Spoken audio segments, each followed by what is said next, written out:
Bom, nós estamos agora na nossa gravação e é um prazer muito grande a gente poder compartilhar esse conteúdo nas nossas redes sociais. A gente está numa série de mensagens que eu chamei de Jesus para hoje, temas emergentes à luz do Evangelho. São temas que, num ano como o nosso, vão infestando as nossas redes sociais de várias interpretações, de várias narrativas. E a gente, como crente, fica no meio desse bombardeio. Quem está certo, quem está errado. Então, eu não quero defender nenhuma ideologia nesse sentido, mas eu quero ouvir o que Jesus tem a dizer sobre esses temas que faz tanto a cabeça de muita gente, que se constrói tanta narrativa em torno deles, para a gente não ser vítima dos interesses de quem quer que seja, que tentam tirar proveito para alcançar cargos públicos, principalmente com a maneira como os cargos públicos têm sido utilizados ultimamente em nosso país. É um ano eleitoral, é um ano difícil, gente, ano difícil. A gente já passou uma época dessa, há 4 anos antes, que as famílias brigavam, né? Lembram disso? Era horrível, né? Não podia nem sentar para almoçar, que as famílias brigavam e tornavam-se inimigos. Eu perdi muitos irmãos na fé, muitos amigos, por causa de divergências políticas, para não acontecer da gente ficar constrangido. Mas nós não queremos que isso se repita mais. Nós precisamos acolher as pessoas, mas também entender que Jesus tem uma palavra para dizer para a gente. Há um mundo que sofre. Jesus está olhando esses sofrimentos que a nossa sociedade tem passado. E a solução para o Brasil, ela é política? Sim, claro, passa pelo viés político, mas ela é também espiritual. Ela precisa de uma palavra de Deus para o coração das pessoas. As pessoas precisam ser tocadas e nós somos os instrumentos que podemos levar esta palavra a muitos corações que estão em dúvida, que estão sem entender o que está acontecendo. E nós já começamos essa palavra falando na semana passada sobre democracia. E hoje vamos continuar essa série falando de um outro tema muito debatido nas ordens, nos meios sociais, que é o problema do racismo. Então, a nossa mensagem de hoje tem a ver com a relação de Jesus com o racismo. O que Jesus tem a dizer sobre o racismo? Bom, eu escolhi um texto da Palavra de Deus para a gente meditar. É aquele texto que motiva a gente. Não vou fazer uma análise expositiva desse texto, mas ele vai servir do orientador daquilo que eu gostaria de compartilhar com os irmãos. Se encontra em João capítulo 7, verso 24, apenas um trecho desse versículo. Não julguem apenas pela aparência. Jesus disse isso. Não julguem as pessoas pelos que elas aparentam, pela cor da pele, pela condição social. Não julguem as pessoas pela aparência. É Jesus falando para quem? Para judeus. E os judeus julgavam as pessoas pela sua aparência. Julgavam, inclusive, em relação à vestimenta que elas usavam. E Jesus pede, então, para que isso não aconteça. Isso não é humano. Isso não é digno. Julgar as pessoas pelo que elas parecem. Deus abençoe a leitura da sua santa palavra. Bom, quando a gente fala de racismo, existe um dado que a gente precisa registrar. É dado histórico, tá, gente?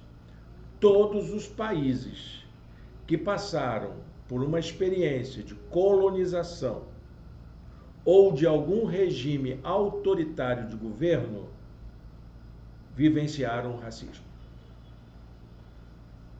porque é aquela classe hegemônica que governa, que estabelece um regime de controle e de exploração àquelas categorias inferiores. E geralmente a diferença se dava pela cor da pele, pela nacionalidade, pela origem dos povos dominados.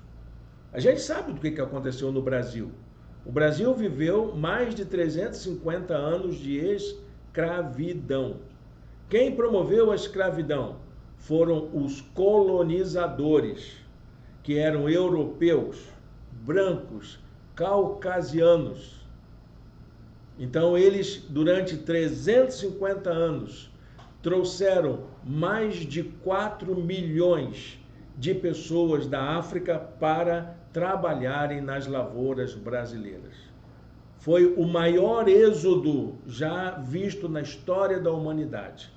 E eles eram transportados de uma forma cruel em navios negreiros.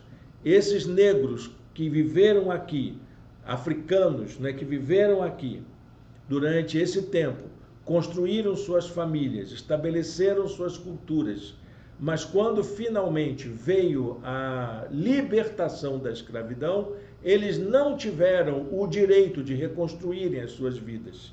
Para vocês terem uma ideia, um negro só pôde comprar terra para sua propriedade, só pôde comprar terra, propriedade, casa para morar, somente no século XX, na metade do século XX, porque os negros não podiam comprar sequer a sua casa para morar. Então, é uma página triste da nossa história. Falar da escravidão no Brasil é falar de uma página que envergonha a todos nós. E nós ainda enfrentamos as consequências desse regime, do regime de escravidão, que é o racismo. O racismo existente no Brasil é produto da escravidão. Nós enfrentamos ainda esse problema. E mesmo as políticas sociais que tentam amenizar ou pelo menos trazer uma dignidade para as populações negras, elas não têm sido suficientes para aplacar o regime de ódio e de preconceito que ainda existe na sociedade. É triste, não é? E nós precisamos falar alguma coisa, a igreja precisa ter uma palavra para essa sociedade brasileira que ainda enfrenta o racismo. Querem ver um retrato desse racismo? É na imagem de Jesus que nós recebemos. A imagem de Jesus que a gente tem é uma imagem ocidental. Não é a imagem de alguém que nasceu no Oriente Médio. Não é de um palestino, né, que viveu lá. É a imagem de alguém que viveu lá nos países nórdicos, né? Cabelos lisos, olhos claros, pele clara, né? É esse o Jesus que passaram para a gente. Mas esse não é o Jesus que foi, de fato, o que viveu historicamente naquele contexto. Alguns chegam a dizer que Jesus era negro. Eu não tenho muita certeza, eu acho que essa interpretação ela é um pouco forçada. Mas, de fato, Jesus não era branco. Isso é de fato.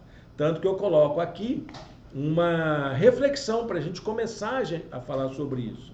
Essa nossa cultura ocidental que os colonizadores nos trouxeram transmitiu uma imagem de Jesus distorcida da realidade, com uma aparência mais próxima dos povos europeus do que do Oriente Médio.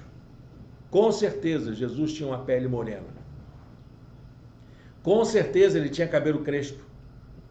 Ele não era um brancão, como são as figuras de Rafaelo e outros pintores renascentistas. Ele era alguém com a sua pele típica, tanto que quando Jesus e sua família fogem para o Egito, né, quando Jesus era neném, ninguém percebeu que eles eram diferentes, não é verdade? Porque muito provavelmente ele chega lá no Egito com a cara de egípcios, com a cara daquele povo que estava lá. com aquela mesma cor da pele, com aquela mesma aparência. Até mesmo quando Jesus foi crucificado, os romanos tiveram dificuldade de encontrar Jesus porque ele era igual a todas as outras pessoas do seu tempo. Foi preciso que Judas Iscariote desse um beijo em Jesus para dizer, esse aqui que é o Jesus.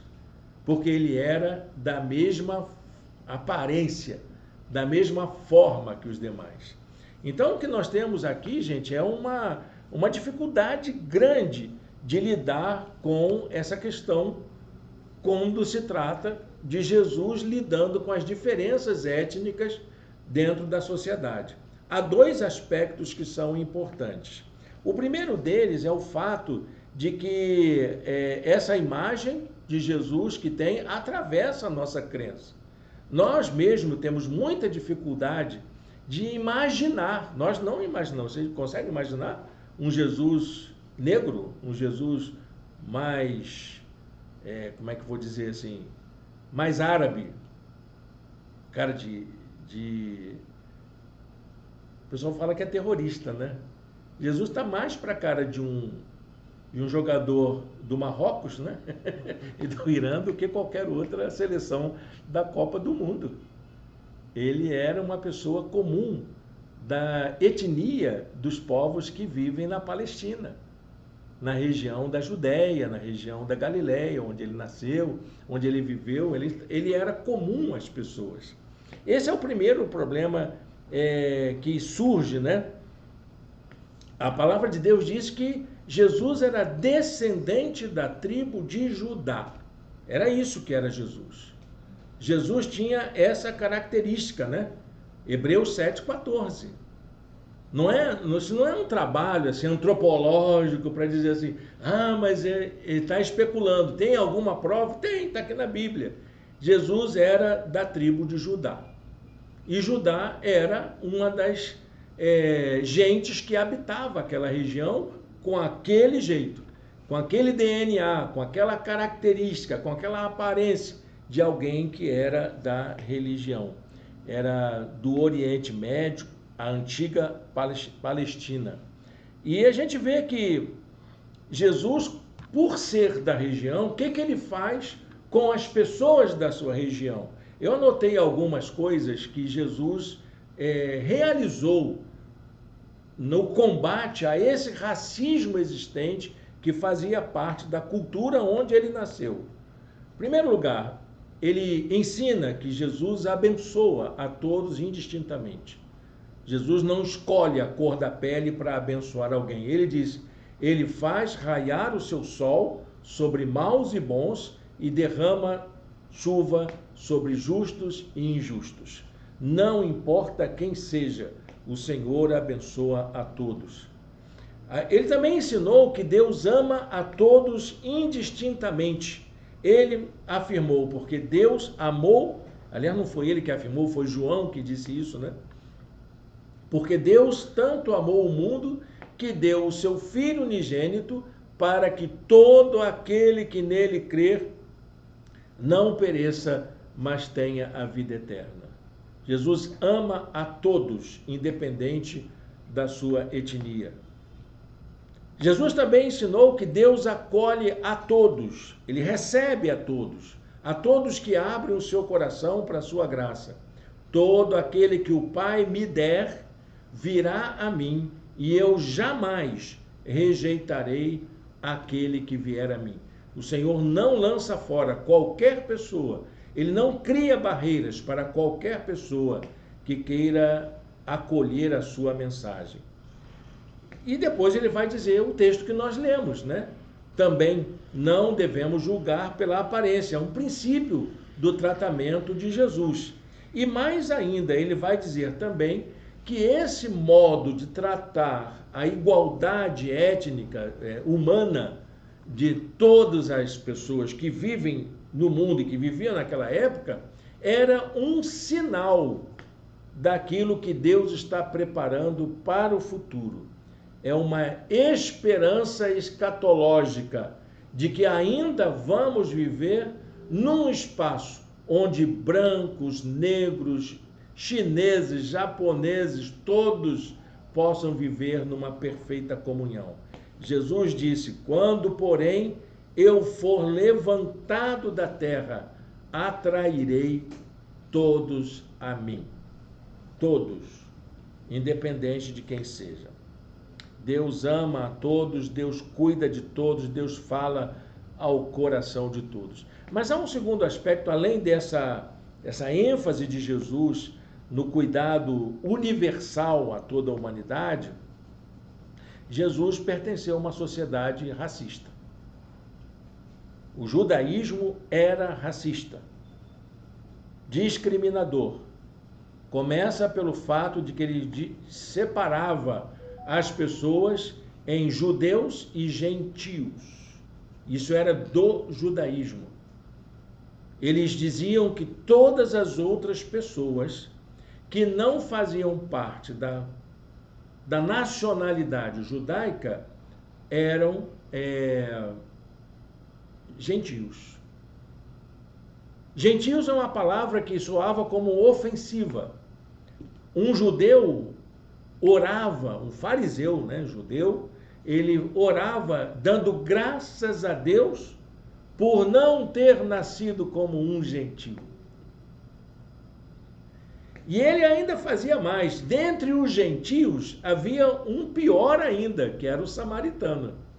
Porque eles diziam que havia o gentio e haviam os outros gentios, que era o samaritano, que eles não aceitavam de forma alguma tomar parte dessa relação com eles. Tanto que Jesus, quando senta à beira do poço com a mulher samaritana, os apóstolos dizem: gente, mas judeu não conversa com samaritano. Não tem como. Um judeu não sentaria à mesa com um gentio, principalmente se ele fosse um samaritano. E Jesus toma uma postura. Ele diz: eu vim para gente dessa natureza. Eu vim salvar quem é racista. Eu vim para abençoar esse povo. Eu vim para buscar e salvar quem estava perdido. É importante a gente ressaltar esse aspecto da fé judaica, que era racista, mas que Jesus veio para trazer salvação a gente dessa natureza, mesmo dessa gente. Mas esse povo não recebeu Jesus. Eles não acolheram a mensagem de Jesus. Jesus, então, o que faz? Eu vou atender quem ouvir a minha mensagem, quem abraçar essa proposta de vida que eu tenho. O apóstolo João fala: veio para o que eram os seus, e os seus não o receberam. Mas a todos quantos o receberam, deu-lhes o poder de serem feitos filhos de Deus.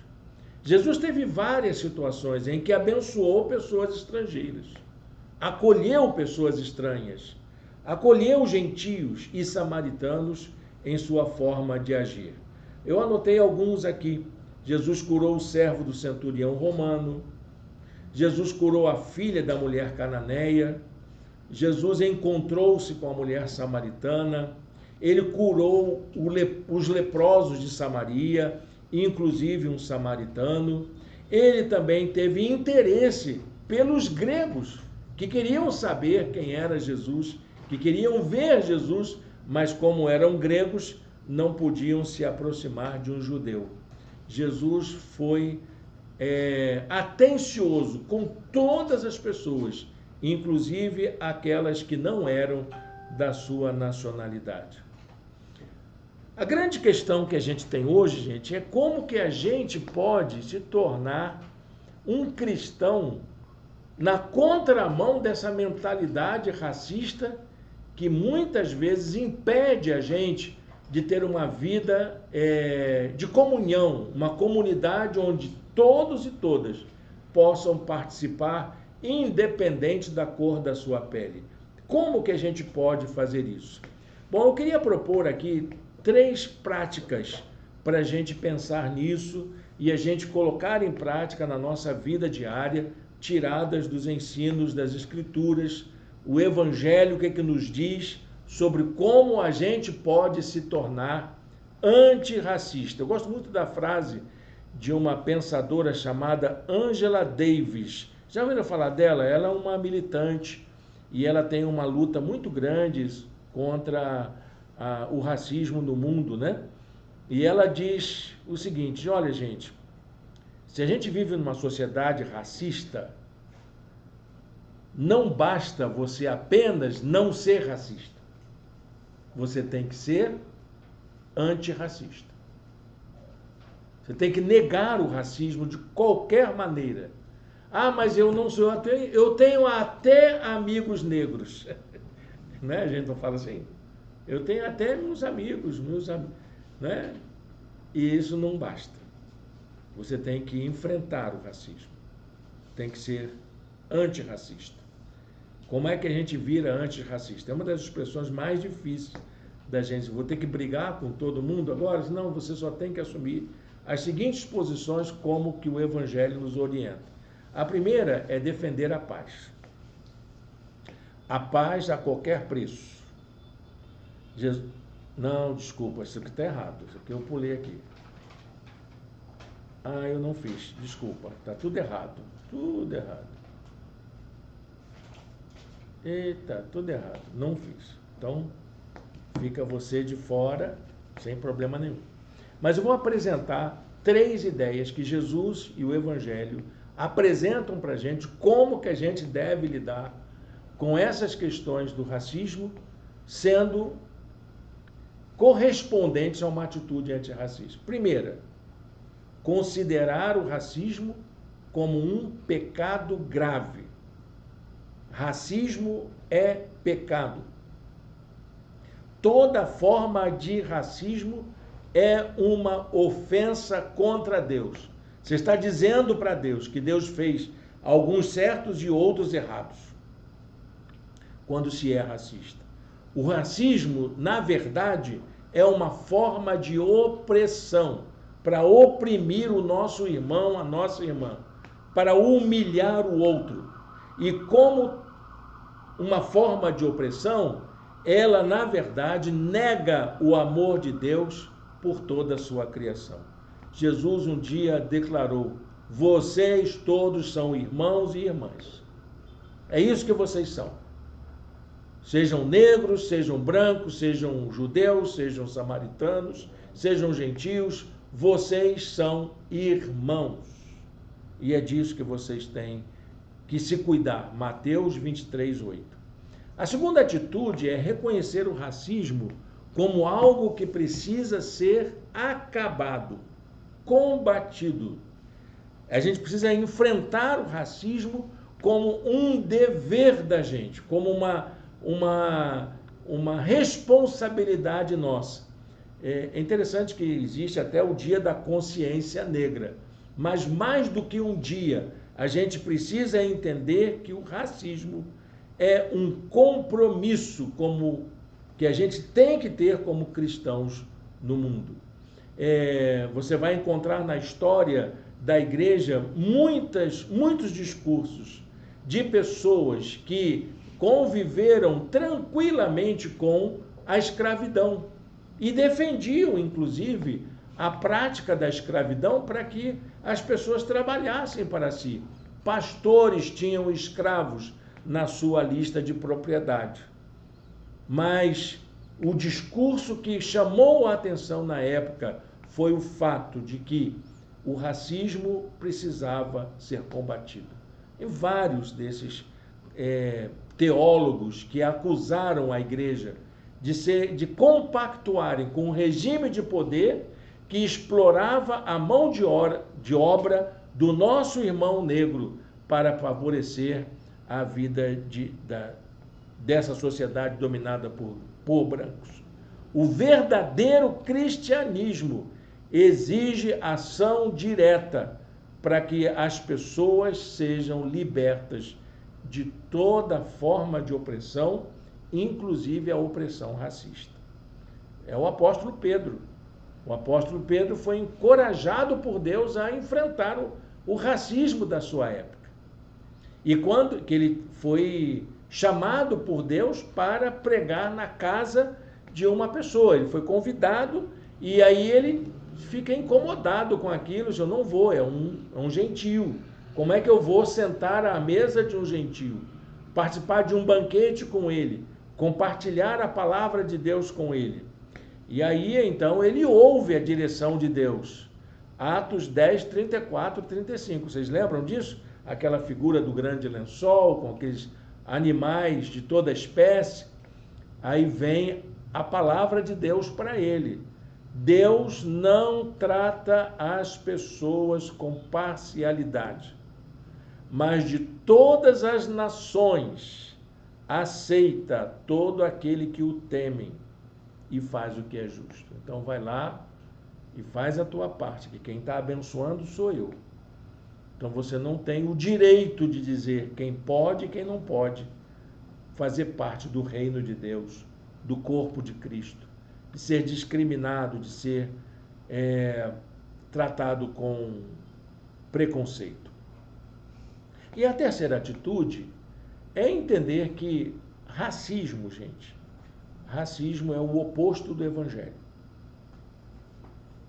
Racismo é negação do evangelho. O racismo é uma força contrária aos ensinos de Jesus. Não é só um preconceito, é toda uma estrutura de poder, de sociedade, que subjuga o próximo, que relega o outro à opressão. Isso é racismo. A gente pensa que não, mas até o nosso jeito de falar, a maneira como a gente se comporta, a maneira como a gente abre espaço para o outro por causa da cor da sua pele, isso é oposto ao que o Evangelho nos chama. Por isso eu queria lembrar uma coisa muito importante. Nós precisamos fazer uma nova leitura dos textos bíblicos, especialmente dos evangelhos, a partir de um olhar antirracista. Para eu poder preparar essas reflexões, eu tenho um livro em casa de um autor norte-americano chamado James Cone. James Cone é um negro que criou a chamada Teologia da Libertação Negra. E o livro dele chama-se O Deus dos Oprimidos. E a maneira como ele aborda a palavra de Deus, ele diz, olha, nós precisamos tirar essa teologia branca, ocidental, colonizadora, para dar lugar à voz daqueles que foram oprimidos, que foram subjugados por anos de escravidão. O Deus dos oprimidos está agindo em favor de gente que foi oprimida durante tantos anos. Então essa releitura passa por essa experiência de ouvir quem sofre, de ouvir quem passou por essa experiência dolorosa do preconceito e do racismo.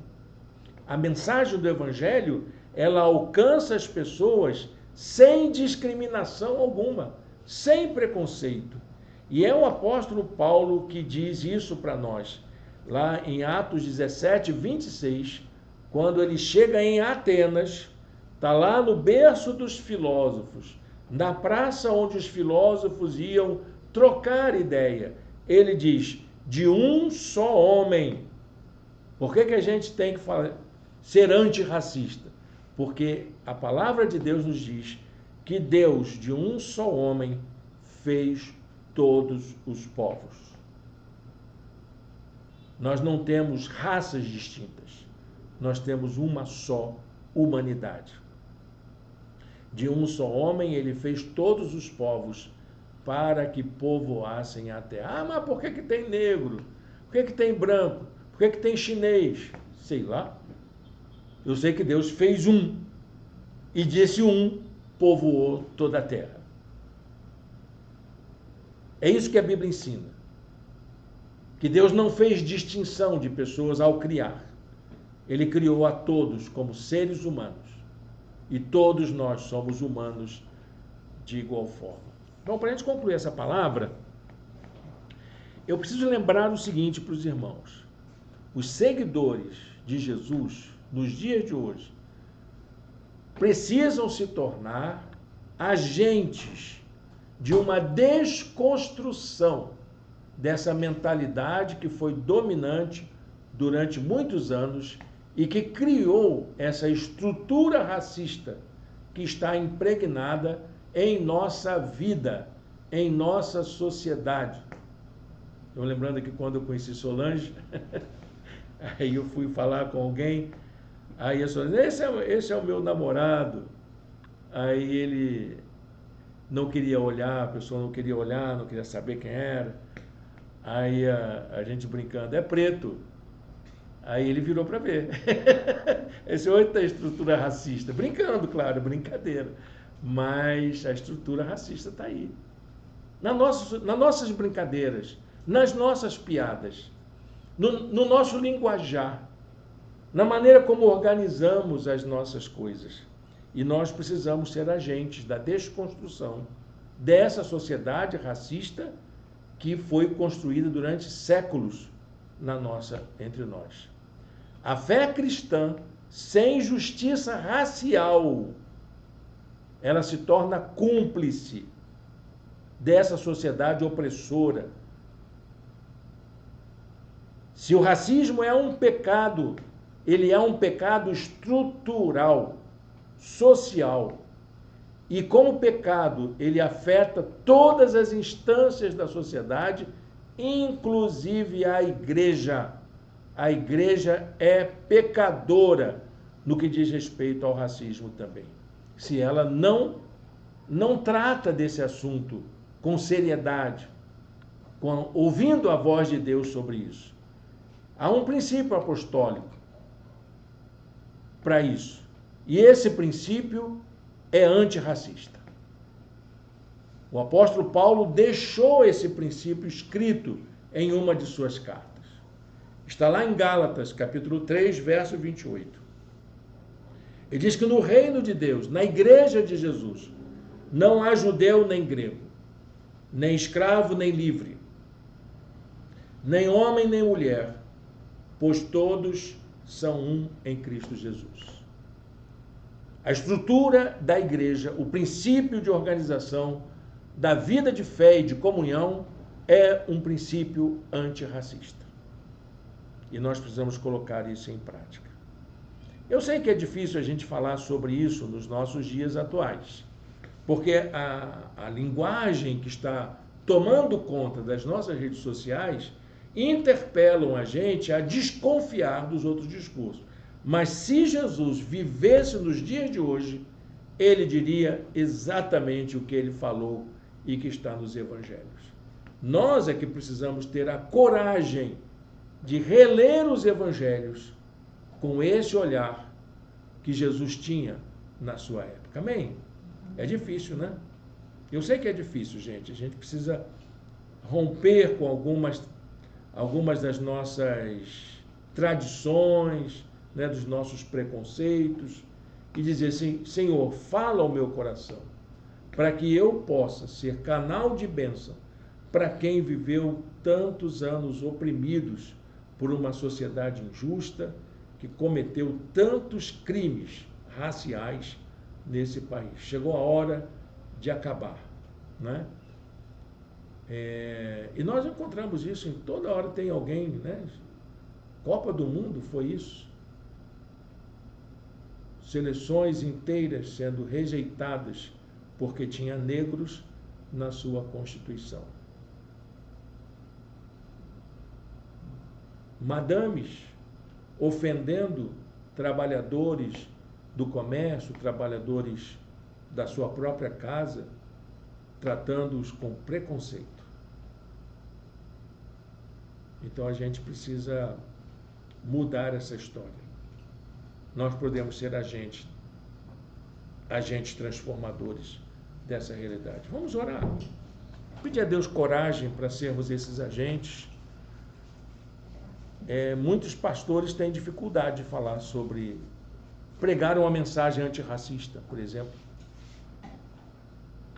Muitas igrejas têm dificuldade de colocar isso em prática. Acho que no Brasil nem tanto, mas no mundo nós encontramos muitas igrejas que ainda são brancas, predominantemente.